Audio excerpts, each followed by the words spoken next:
Hello and welcome to The Nation Wants to Know.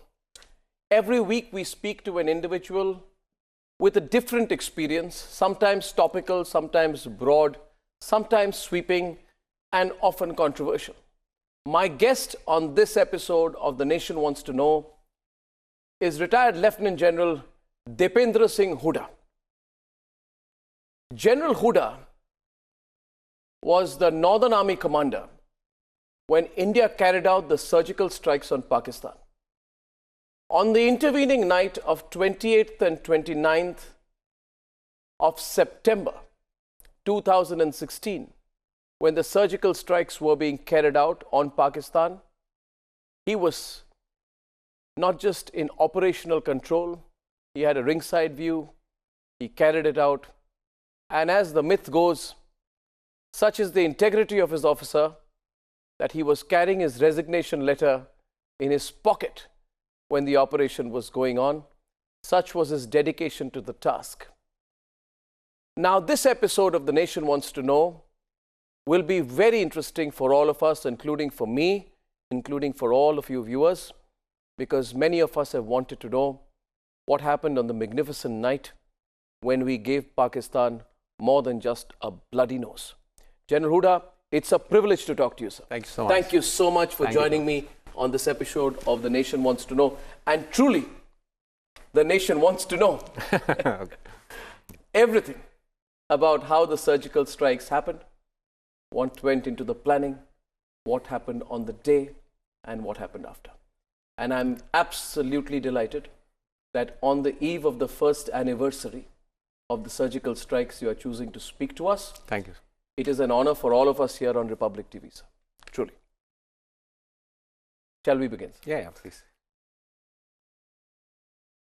Let me take you back, sir, to the 18th of September 2016, when the Uri attacks took place.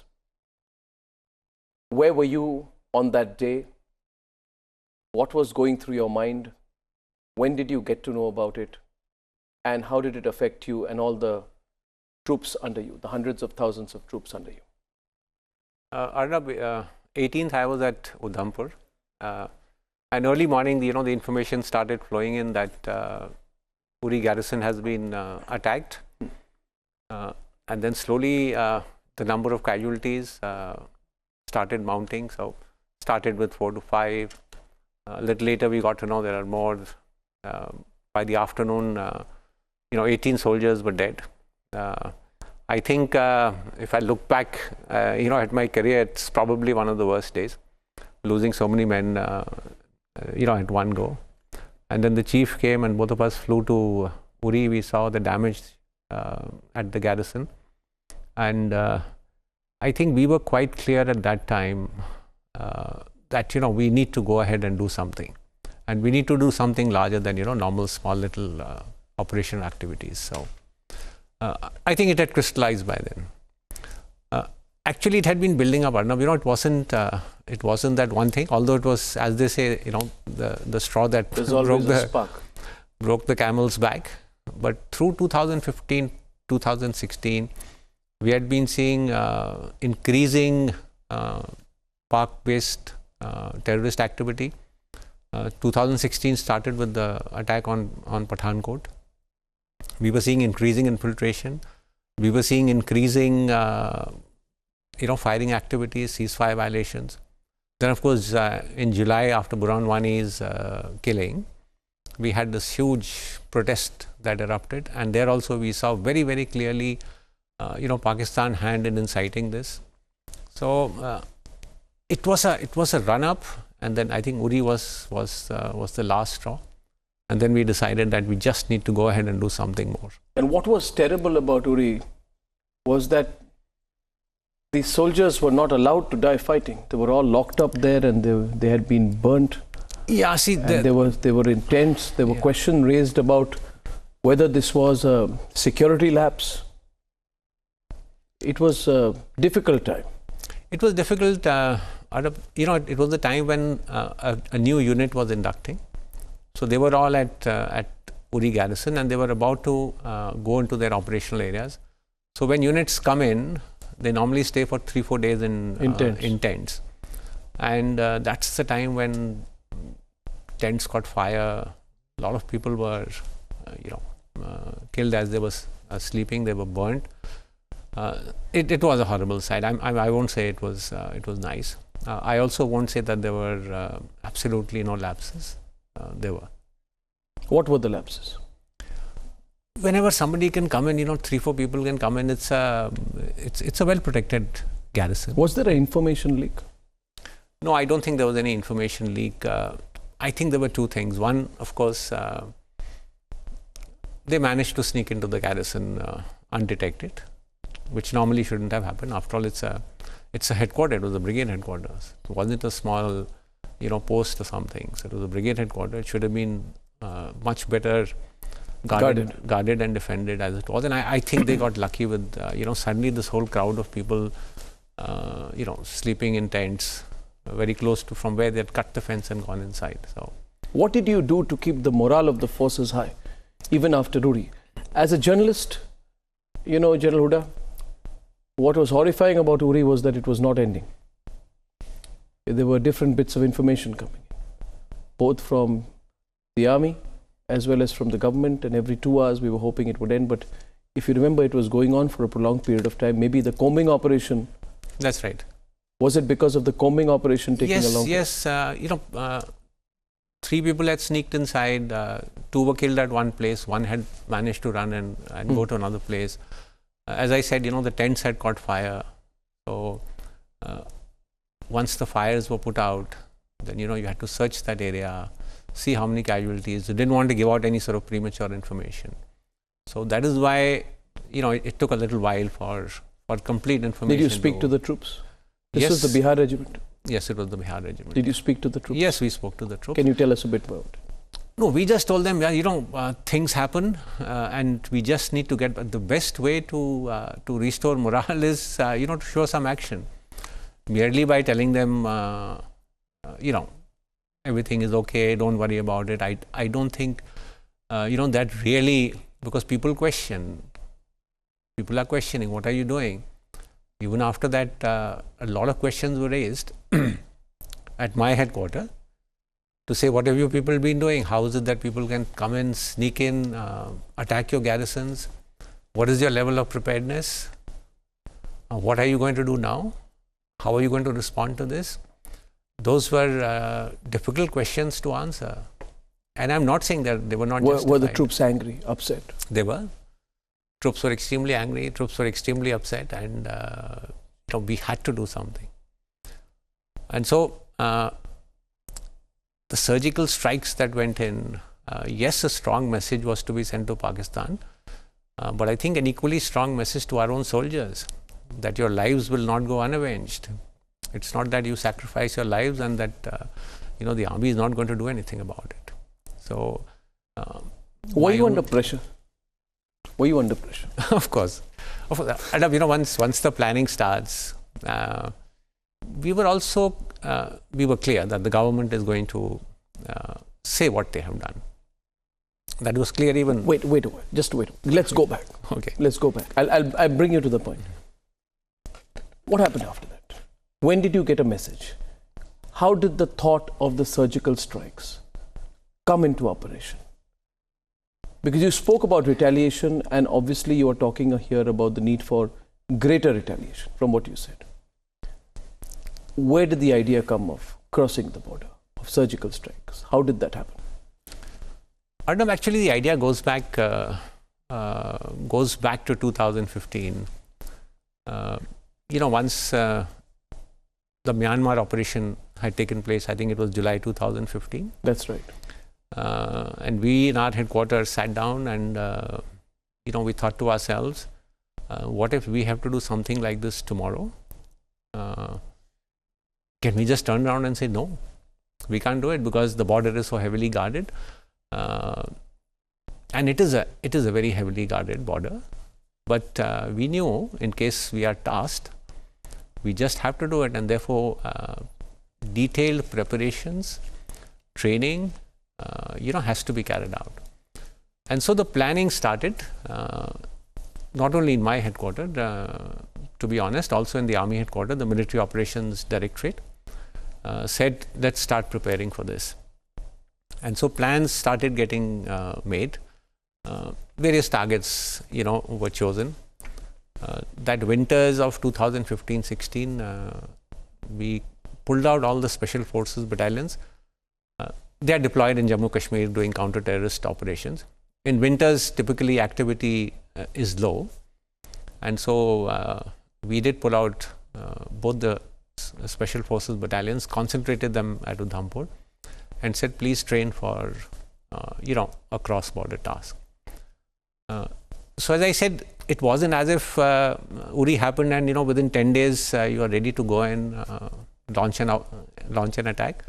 A lot of detailed work had already gone in. So this was work that was being done by the army, suo motu, that were we to be asked by the political leadership to carry out precision surgical strikes, we should be in a position to do it. Absolutely. But the initiative was that of the army. Well, as I said, it was, I don't know at the army headquarters level, because whether there was some, discussions with the political leadership. But as I said, there was an understanding at the army headquarters level, at the command headquarters level, that we need to start preparing. We need to start looking at these options. And if you recall, immediately after that Myanmar operations, there were statements coming out from Pakistan saying their interior minister said, Pakistan is not Myanmar. Their military spokesperson, I think, took out a statement saying, Indian adventurism will be appropriately responded to. So that was in 2016. That was in 2016, early, before the strikes. Yeah, that was just after the Myanmar strikes. Yes, Arnab. After the Myanmar strikes. Yeah, Pakistan said something similar. We are not Myanmar. Yeah, and something similar cannot happen on our side. And why did they say that? Did they have some intel on you? See, some information that you were preparing? No, not really. One, of course, is their own sort of ego, that something like this can't happen. Also, Arnab, I think it's probably the heaviest defended border in the world. Yes. The kind of deployments that are there on both sides. They thought, going inside, going in deep, doing some actions will not be possible. But hold your thought for a while. You said that you started preparing around the end of 2015. Yeah, the training started. The training for the surgical strikes, whenever it were to be had. Yeah. At that time, we never thought, that something. Of course, you could have never thought about the timing. But what we would want to know is whether before that we were not prepared for something like this. Well, say 2014, 13, 12, because 26/11 happened in November 2008, and the national outcry, even in 2008, was we must hit Pakistan. Were we unprepared till as recently as 2015? No, it isn't. It isn't unprepared. Small tactical actions across the line of control have been happening in the past, and those things, for your own domination over the line of control, does happen. We had to. In this case, we were looking at going in a little deeper. We were looking at a much more comprehensive kind of operation. I mean, if the country is going to tell the army, do a cross-border strike, we are not going 100 meters, hitting the forward post or hitting some patrols of the Pak army and come back. We have to go in and look at terrorist camps, and terrorist camps are much deeper inside. Most of the actions that used to take place used to be, a military to military kind of actions, which carry on the line of control. But to go in and hit specifically terrorist camps or launch pads, which are much deeper inside, that detailed planning had to be done. Information had to be obtained. And on what date was the decision communicated to you that we have to carry out the surgical strikes? See, as I said, I think almost immediately after the Uri attacks, discussions had started. And so the press conference happened on 29th afternoon. 29th morning. In Delhi. Yeah. I think, within a couple of days, very quickly a decision had been taken, starting from the government level to army headquarters to us, that we need to go ahead and do this.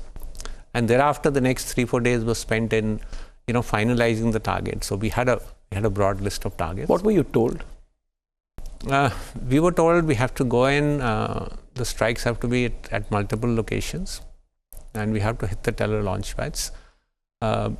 The choice and selection of targets was left to my headquarters, that you select the targets, but the guidelines were we have to hit terror launch pads and we have to do it at multiple places. Were you taken aback when you were told to do this in such clear terms? Not really, Arnab, because as I said, I think after Uri, very quickly, we were quite clear and sure that we need to do something, and that we need to do something more than just going a little across the LC and hitting something and coming back. So say 29th, which means by when this incident happened? Uri happened on 18th. 18th, yeah. So by 21st or so, you were told. Yeah. 21st, we were told. Then of course, plans had to be presented. So we did go. We presented our plans. How did you make the plan? In consultation, frankly, with the key inputs also came from the special forces commanding officers, because they were the ones who had to go in and actually do it. So the detailed planning of routes and how they would go, how they would attack the targets was, they had to make those plans. So we sat with them. I had a small planning staff, my operations branch, the intelligence branch, and the COs. We sat down, we looked at numerous targets, and then finally we homed on to. Tell me about the day when you were making the plan. Where was it? Plans were mostly made at my headquarters in Udhampur. The two COs were there. My whole planning staff was there. We debated, discussed the plans over 2-3 days. What are the options? So it wasn't just one day we decide this. What are the options? How are we going to do it? What are the contingencies that can take place with each target? What are the various things that you need to plan for? And then, of course, I went and presented these to the chief in Delhi. When you were making these plans, again, I'm requesting you to pause because this is fascinating. You say this with such calm, and you make it look so effortless. But on the day when you're sitting there making those plans, the whole country wants us to hit back. The whole country. Were you aware of what was going around, of the noise around you, of the anger across the country? Yes. Because I remember that on the day of the surgical strikes, I was in Bengaluru. And the week before that, I remember the anger that was growing, and every time we would do a program, and the only talk was, and it was not just talk anymore, people actually wanted action on Pakistan. And there was almost a sense of certainty that there will be action. The only thing we did not know was what action and to what extent. And as the days were passing, 21st, 22nd, 23rd, 24th September, the sense of unease was growing nationally, that are we not going to do anything? Was that a factor? Were you aware of and you and all your officers making these plans? Of course, Arnab, we were aware. Would you talk about it? We were aware of the initial anger which took place among the population in the country. Some of this anger was also directed against us. I mean, but what are you doing? How have you let this happen? And then, as you said, as time passed, there was this little sense of frustration. As usual, nothing is going to happen. Things will just pass away. We were conscious, Arnab, of this. We knew it had to be done. We knew we can't say we are going to do it after 1 month. We knew it had to be done. and it had to be done quickly enough. But I was also not going to be rushed into something where we are not fully prepared. And therefore, we did take our time. You were given your time? Yeah, we were given our time. Was there pressure? Was there communication? No, there was no pressure. See, I'll tell you, there was, I think, total support from the Army headquarters level, from the Chief of Army Staff. We found ourselves nowhere under pressure. In fact, how many times would you talk, General Sohag and you, at that time? I used to quietly fly to Delhi, Arnab. I used to go quietly. Quietly fly to Delhi? Yeah.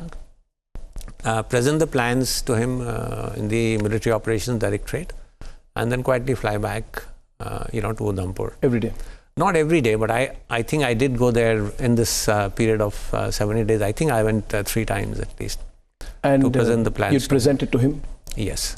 Who else was there when you were presenting? No, Military Operations Directorate and the Chief, and of course, the Army Headquarters, Military Operations Directorate and the Chief would have obviously briefed the NSA and the political leadership. So finally, the go-ahead obviously did come from. How long between the plan being made and the go-ahead? I think it was around by about 23rd, 24th, the plans were finalized. And you did that in Delhi? Yes, we did that in Delhi, and then I got the go-ahead from the Chief. You would have obviously got it from the political hierarchy. And the Chief asked you, how does it happen? Chief asked you questions, follow-ups, a mock plan? No, so I said we went to Delhi, we presented the detailed plans to him, that this is what we're going to do, these are the targets, this is how we will do it. So the complete details were presented to the Chief, and he was informed that this is how it's going to happen. And he gave us the go-ahead. And you flew back to Udhampur? I used to fly back generally. And when did you get the call? So finally, I think it was 24th or 25th when we were told go ahead. That it's on. So go ahead, and we had initially planned to go in on 27th, but I postponed it by a day. In some area, we felt we needed some more information, to update our information. So then we delayed it by a day. You were allowed to choose your specific time, your target, and your place. Absolutely, Arnab. On That's incredible, Yeah, so I said, full confidence was laid on our shoulders. What was your biggest worry?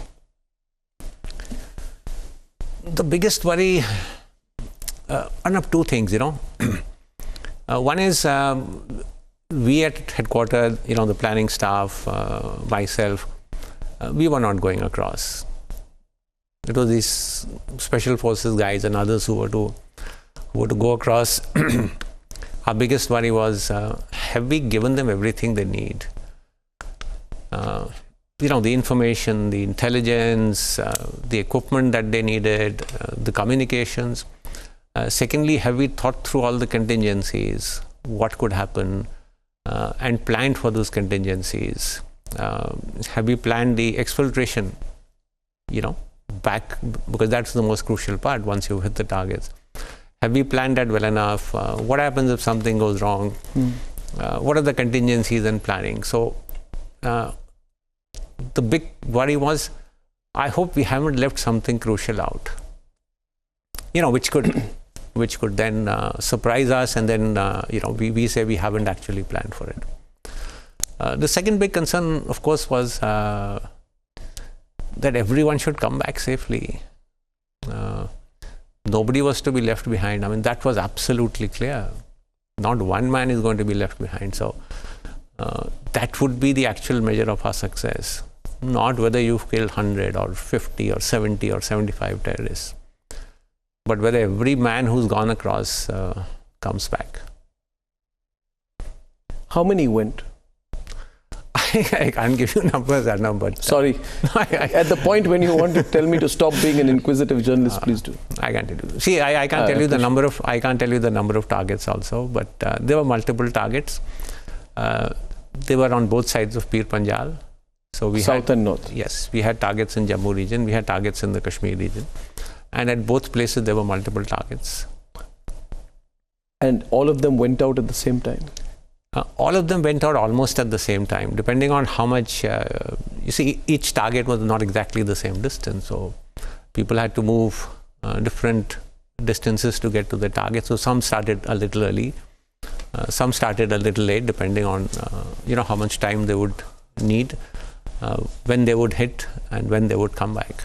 Okay, so again a pause. And General Hooda, did you meet the men before they left? No, I didn't. Somebody asked me this question, and I said, there was no stirring message by the general to his men. It was a very secret operation.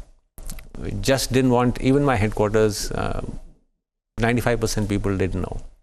So Did not know. So we didn't want, all soldiers gathering together and one huge bunch of people, and I'm addressing them. So I was primarily, in contact with the commanding officers.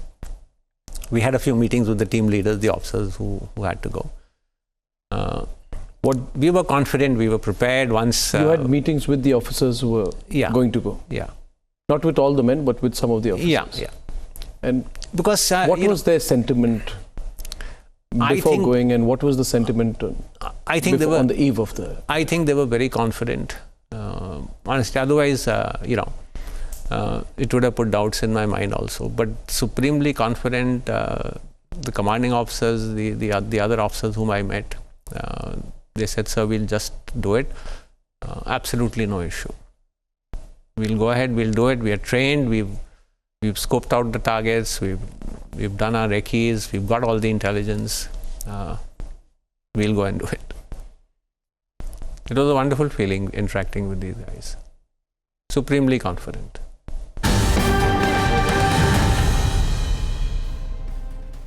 Now let's move forward to 27th, the day before.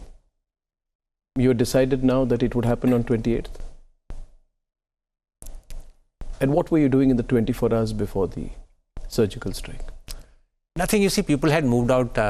Arnab, by then, people had moved out to their respective locations from where they would cross the borders, and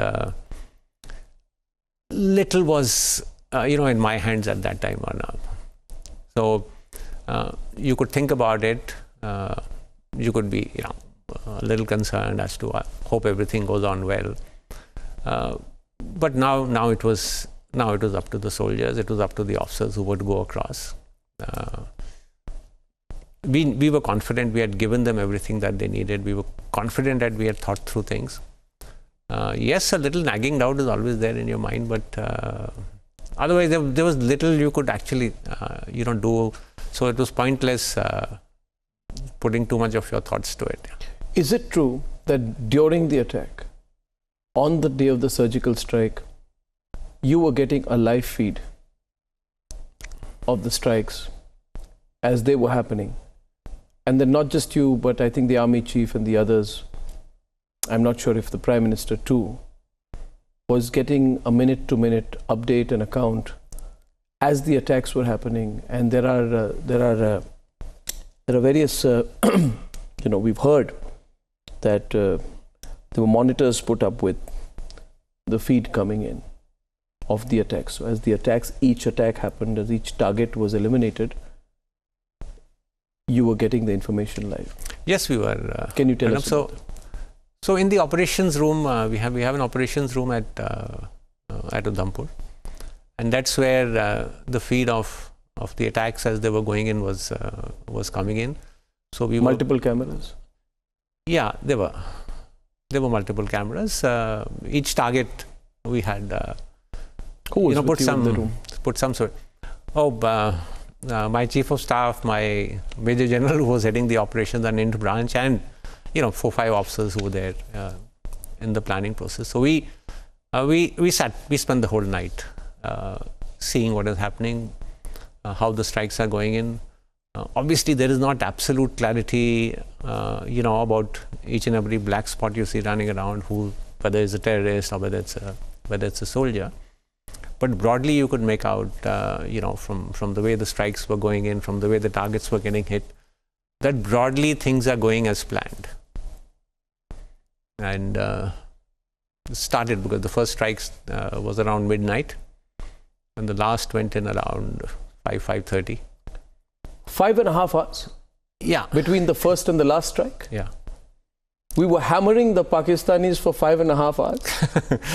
Yeah. So because it was. You mean for 5.5 hours you were sitting there enjoying the view of the Pakistanis getting hammered. Now this is a new piece of information that actually the strikes carried on for 5.5 hours.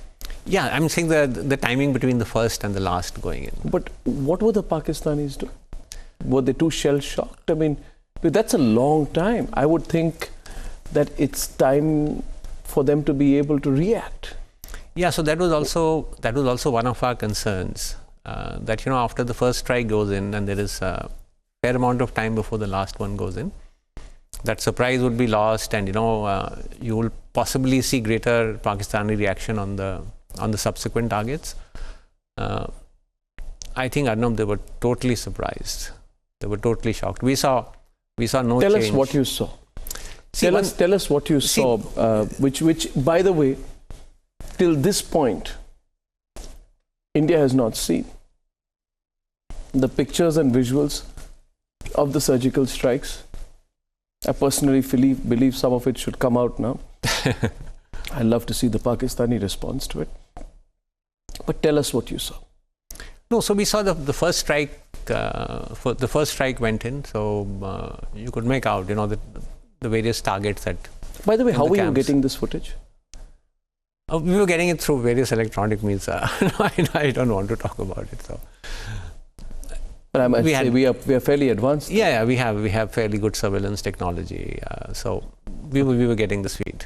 Okay. Yeah. And what did you see on the? So we were seeing on the feed. So you could make out the targets that had been specified. Location. In terms of locations, in terms of barracks, houses which had to be hit. Yes. So you could make out that these are getting engaged. There were some which caught fire. So we could see that happening. You had the location earlier. Yeah. You knew the location. Yeah. So because by location you mean a camp? Yeah, I'm talking about the camps. Like a physical camp of the terrorists? Yeah. We had detailed information about them. That's how the whole detailed planning was done. Down to this is here, this is here, this is here, and therefore this needs to go. So and so team needs to go and strike this. Those details had to be planned. So we could see what is happening. Were you able to talk to the troops? No. You're only getting a video feed? Yeah. You're only getting a video feed. No, you couldn't talk. In any case, it's also not recommended at that time. They're going ahead and they're doing what they have to do. They just don't need to get distracted. They've got their outstanding officers, JCOs, NCOs with them, who know what to do. So, and they went ahead and did it. Could you see the Pakistani troops? It's not that clear, Arnab. As in, like, could you see those Pakistani troops? By troops, I mean troops and the mercenaries. Yeah, we could make out. Were they moving around? Yeah, we could make out. So when we were hitting them, you could see them. Yeah, we could see them. We could see the panic. We could see people running around. They were running around. Yeah, you could make out casualties taking place. Incidentally, these people had also carried video cameras, so there is better photographic evidence of what happened. They filmed the whole thing. They filmed the whole thing? Yeah, they filmed it. Everything was filmed. So, but you were not seeing it at that point? No, we were not seeing it at that time. That time we were just seeing the feed that was coming to us. But subsequently, when they came back, and some of that footage is... How deep did we go? Again, Arnab, I can't tell you... How deep? As you said, it can't be 100 meters, can't be 200 meters. No. So typically the launch pads are anything between 3, 5, 6, 7 kilometers. That's the distance, depending on where they are. So you had to cross the forward positions of the Pakistanis. You had to infiltrate inside and go. And then similarly, when you are exfiltrating, you have to again cross the main line of Pakistan defenses to come back. So we went behind their main line of defenses. You went behind their main line of defenses. But then the attacks went on till 5:30 in the morning.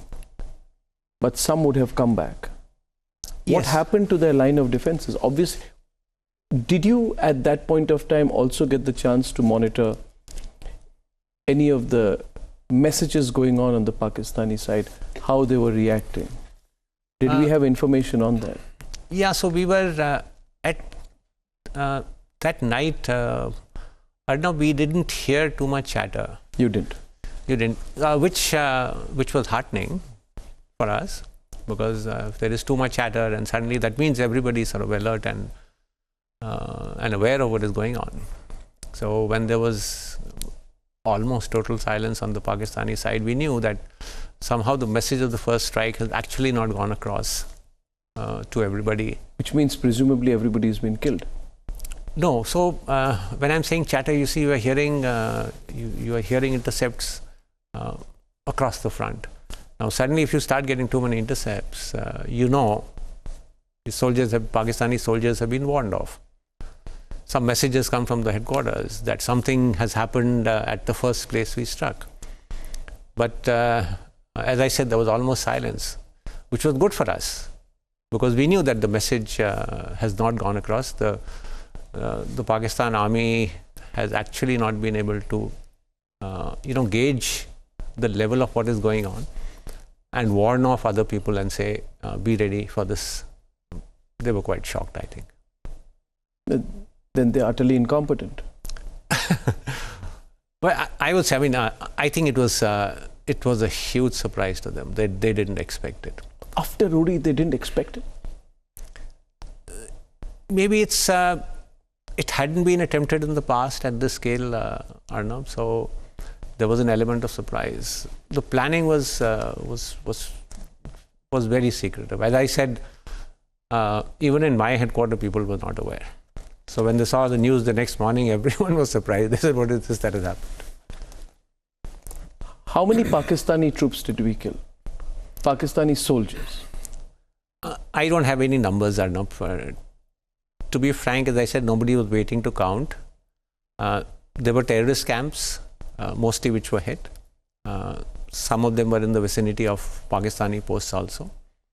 But what are the numbers and how many were killed? If I don't have the figures, I don't want to give you something off the top of my head. General Hooda, I appreciate that. General Hooda, when the soldiers came back, and now I'm fast forwarding a bit, what did they tell you about what happened? Can you share some? Did they come face to face with the Pakistani soldiers, or was it all through rocket launchers? What you say they were shocked, but can you share something of what anecdotally happened? So you see, what did these special forces officers tell you? Something you can share? See, it was night time, so you had to close in, with the targets. You had to come in fairly close. Otherwise, just firing from very far distance wouldn't have achieved the kind of casualties that we wanted. As I said, in some places there were also Pakistani posts which were sort of close to these launch pads. So those also had to be sort of catered for, suppressed by fire. Yes, at a few places they did come in fairly close combat with the terrorists. That's all I can tell you. Broadly, I think there was a huge sense of shock that somebody can come in so deep. When you don't expect a strike of this kind, there is sort of disbelief that what is this? Who's firing at us? How's anybody come in so close? So reactions are also that much sluggish, and I think that's what happened. We actually hit Pakistani army posts as well. No, I said you said they had to be catered for. So I love this thing. I love this language, General Hooda. We had to cater for them. Some good catering we did, I must say. Yeah. So we did attack the Pakistani army posts as well, which were close. I'm not saying that. The prime target was the terrorist launch pads. Obviously, when firing is coming at you from Pakistan Army posts, you have to respond to that. I won't push you on the stuff that you can't say. But you said that we came back. Exfiltration was as important for you as infiltration and the attack. Very important. More important, because once firing is started, surprises got lost. You still have to come back across, as I said, the forward and main line of defenses of the Pakistan Army. Those posts had also started firing when they saw that something has happened in the, they were randomly firing.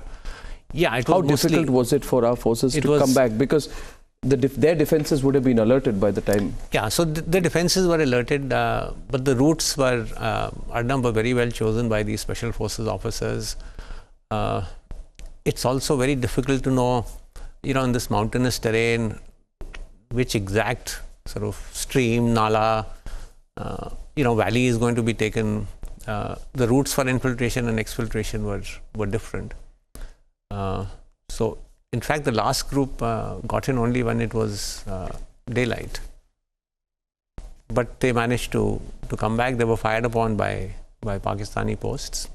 But they managed to all come back safely across the border.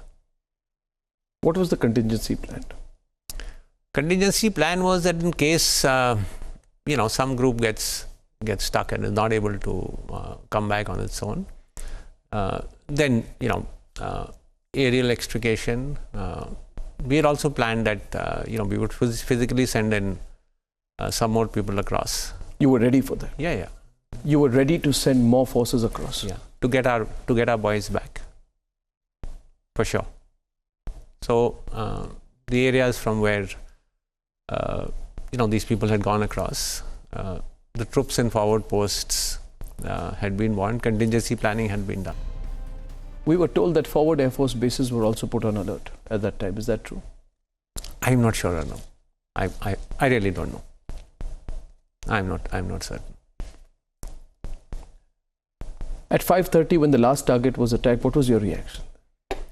You were watching for 5.5 hours. Yeah. Was the army chief also watching? Was the prime minister also watching? I'm not sure what was happening at Delhi, but yes, the feed was available, so I'm sure they would have been seeing. But I'm not sure about prime minister's office. And you were constantly in touch with Delhi and communicating on what was happening.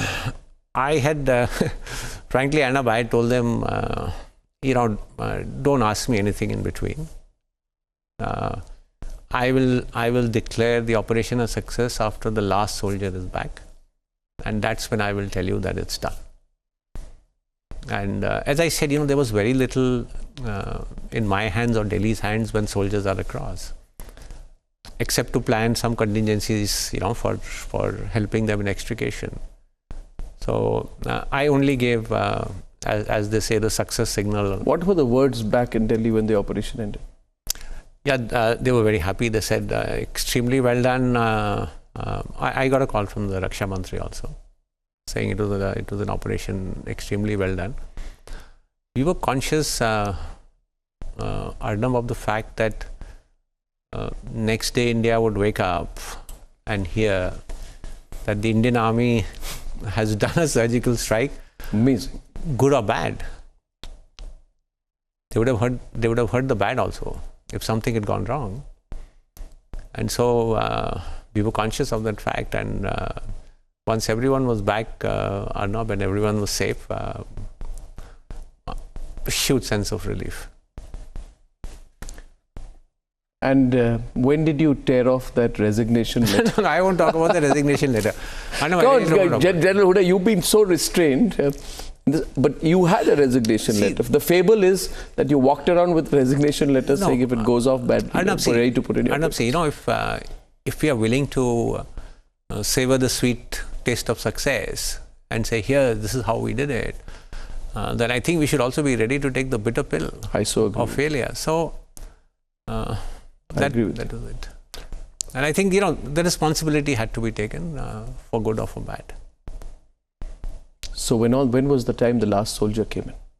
The last soldier came in by about, I think it was 7 in the morning. And so our last soldier came in by 7 in the morning? Yeah. And by then it was... And you made the phone call to Delhi?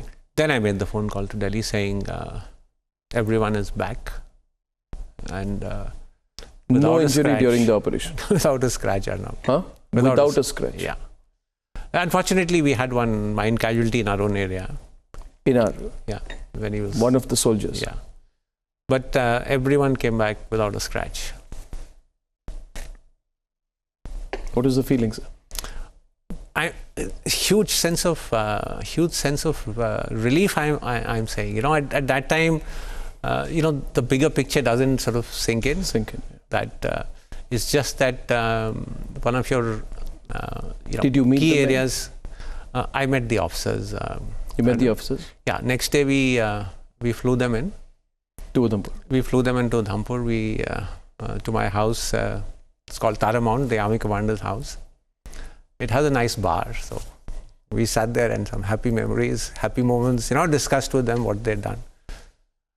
Everyone was great morale, and they were extremely confident. Arnab, I can't tell you, before the operation and of course after the operation.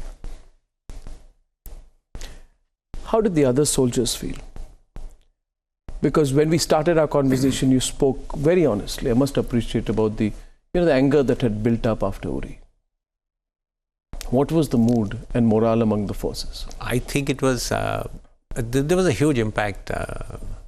Arnab, once the news came out and people got to know, even my headquarters, I could see, people walking around, with a smile and, a little sense of pride. I got so many calls from people, army officers all across India saying, outstanding job that has been done.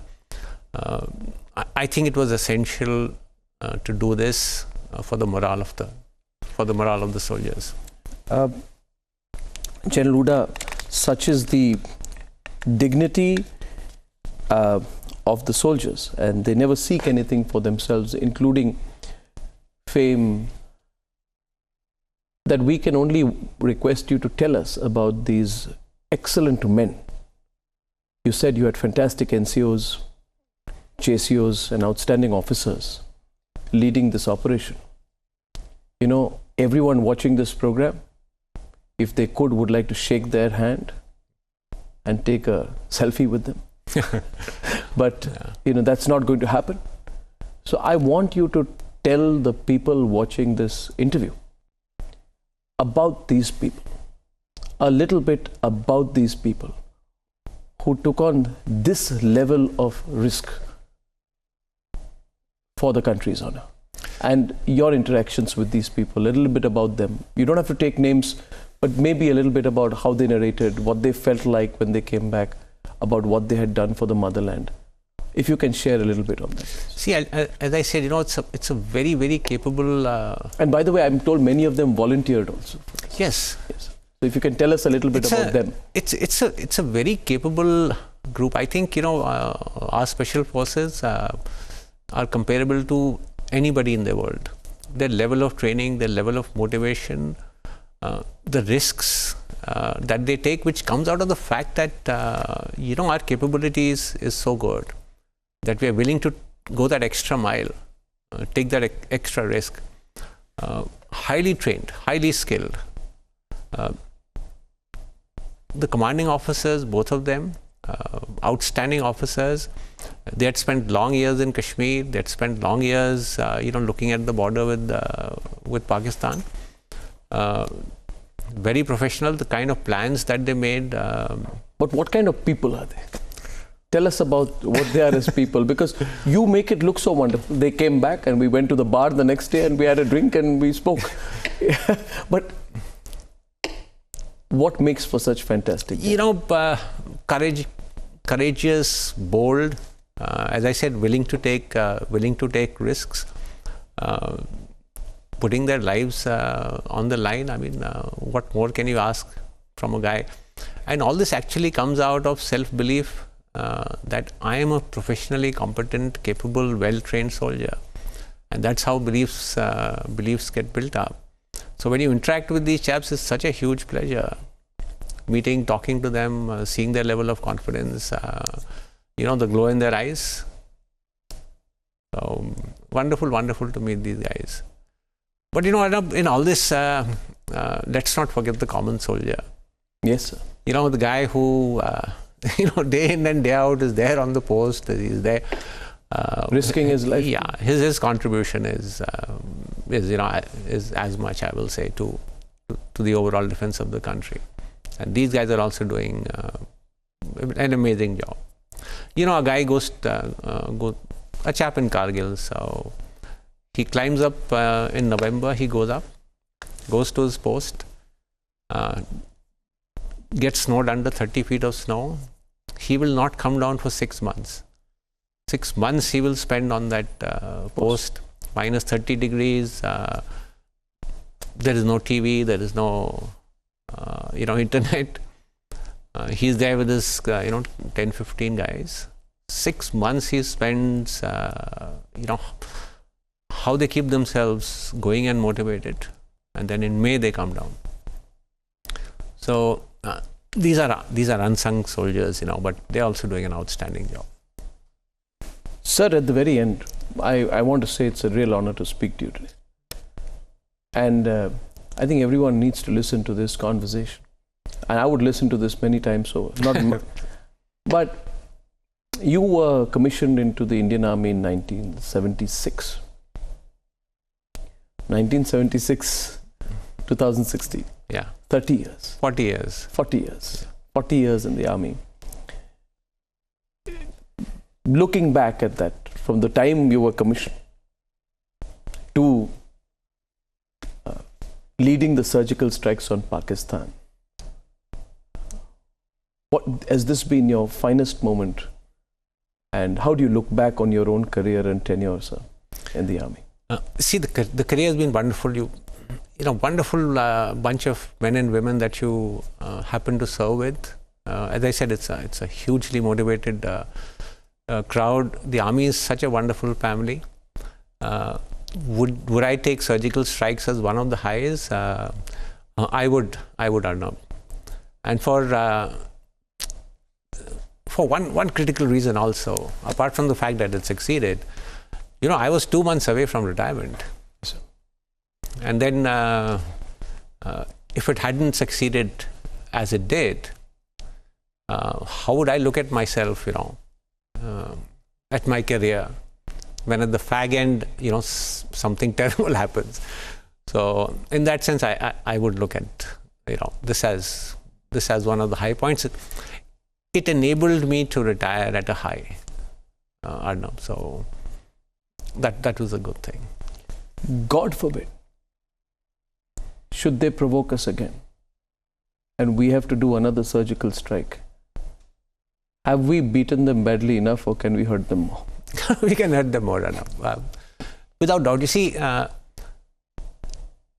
were also, I would say, you know, some small niggles in our head that is a large-scale strike into Pakistan territory possible or not? And I think those doubts have been completely removed. Excellent. The confidence that has come in, the special forces have seen how, you know, a detailed planning process takes place for this. True. How we execute it. I mean, their confidence in their ability to do this has increased manifold. You know, unless you do it, it's all theoretical. So, in fact, I asked one of the commanding officers after that, I said, are you ready for another one? He said, give me 48 hours. He said that. Yeah. That's great. Well, General Hooda, I am so happy we got to meet face to face. Pleasure. I've admired you and what you've done from a distance. Privileged to talk to you today. You are going to be inspiring millions of people with this story. And whenever you meet these men once again, you know, give them a big handshake and a warm hug from our side. I'll do that. And I thank you very much. And on the first anniversary, congratulations for making us so proud, sir. Thank you so much, Arnab. Thank you. This has been one of my pleasure talking best conversations in a long time. Thank you. Thank you.